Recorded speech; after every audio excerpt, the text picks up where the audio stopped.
Here we go. Earnings season kickoff date 1:07 p.m. 1/13/2011.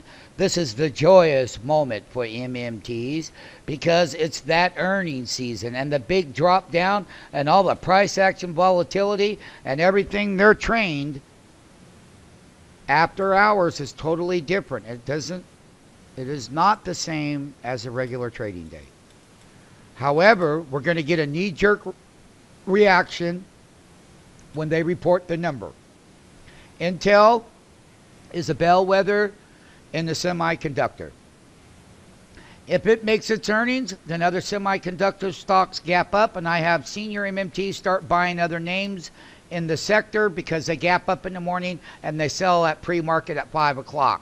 Same thing. If there's a short because the company misses, then everything else in the sector either rises in sympathy or falls in sympathy. And we're going to watch. There's that knee jerk. I've got a knee jerk right here. You can take a look at this after hours tick chart. You hit a wick right up there. That's just a little knee jerk, but you can see that flying wick. Now, I want my MMTs to know that your MMT lines, market maker lines, work in after hours. Okay?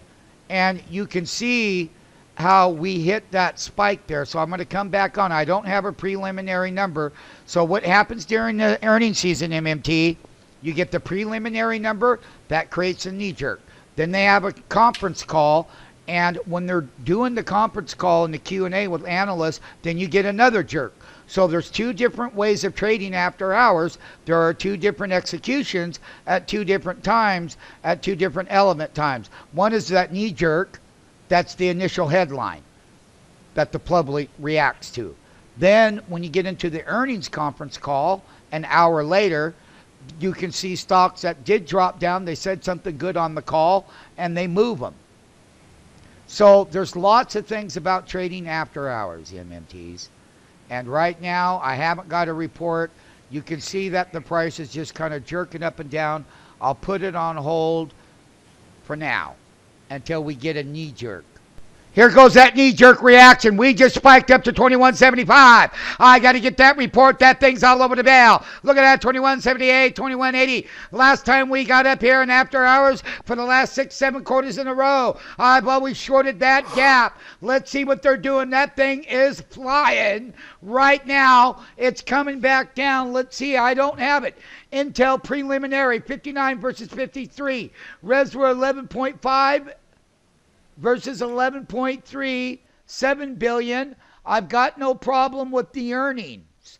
Another thing outside of Intel, Dendreon announces offering a $500 million convertible senior notes. How about that? So Intel sees revenues of 11.1 to 11.9 versus 10.73 billion. That's a nice report.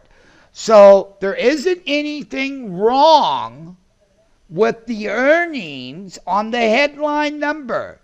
And once again, this is that Intel that every time it meets and beats its numbers, which it's done good, they love to sell it short.